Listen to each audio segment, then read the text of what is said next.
ערב טוב. בקרוב ימלאו שנתיים להפגנות ההמוניות נגד ההפיכה המשטרית שמנסה להרוס כל חלקה טובה שנבנתה כאן. ומ-7 באוקטובר, הפגנות הקוראות לשחרור החטופים. ההפגנות האלה אינן מוצאות חן בעיני השלטון, שמנסה לדכא את ההפגנות ואת המפגינים ביד קשה. השר לביטחון לאומי במדינת ישראל הוא עבריין מורשע שלא שירת בצבא והיה יעד מודיעיני של החטיבה היהודית בשב"כ.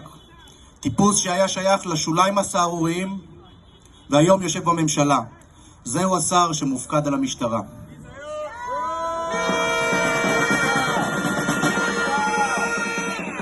רוחו הרעה מרחפת מעל כל מוקדי ההפגנות, כשקצינים ושוטרים מנסים לשאת חן בעיניו כדי לקבל קידום על חשבונם של המפגינים ועל חשבון זכויות אדם בסיסיות שנרמסות ברגל גסה. עם הזמן אנו חשים בהסלמה מבחינת האלימות המופעלת על אזרחים טובים וישרים שיוצאים להגן על מה שנותר מהמדינה שהם הכירו ואהבו.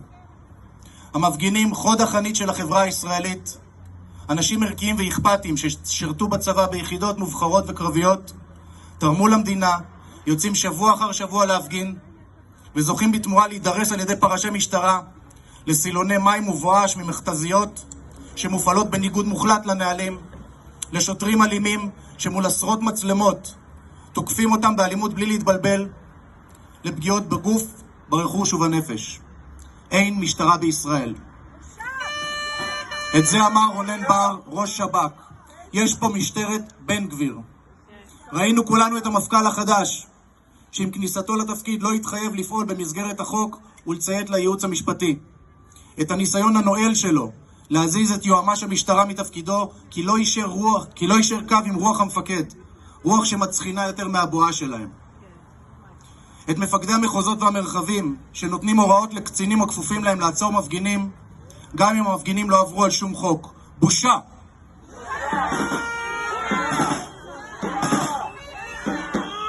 המעצרים האלה הם מעצרים פוליטיים.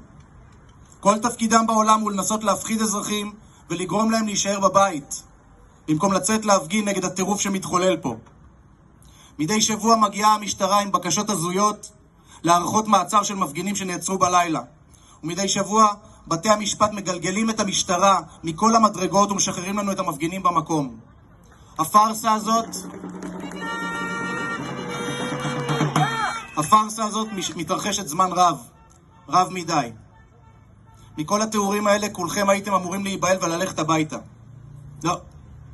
לא נבהלתם. עובדה, אתם יודעים את כל זה ואתם עדיין כולכם פה. אל תפחדו להיעצר. נכון, זה לא נעים שעוצרים אותך, אך אני רואה במעצר של כל מפגין ומפגינה אות כבוד של לוחמים אמיתיים למען הדמוקרטיה.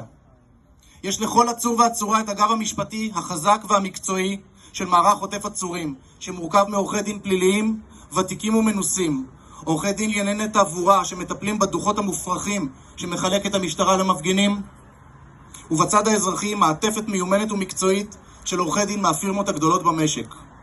עורכי הדין של המערך ילוו כל עצור ועצורה מרגע המעצר, דרך הייעוץ בתחנת המשטרה לפני החקירה, המשך לדיון בבית המשפט במידה ויבקשו להאריך את מעצרכם, ועד הגשת תלונות במח"ש, ביטול דוחות תנועה והגשת תביעות אזרחיות נגד המשטרה ונגד שוטרים שפעלו באלימות, והכל פרו בונו ללא עלות.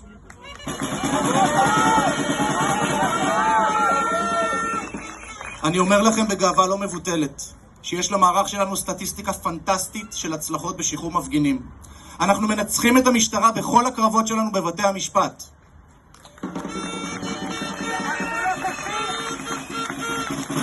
המשיכו לצאת להפגין למען המדינה שמנסים לגנוב לנו.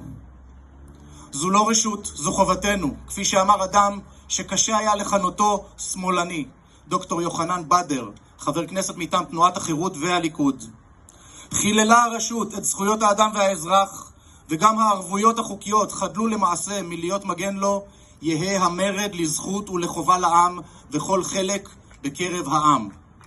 אם נפסיק להפגין, נפסיד את החטופים, נפסיד את המדינה, נפסיד את העתיד של הילדים והנכדים של כולנו. אל תוותרו, אל תיתנו להם לשבור את רוחכם.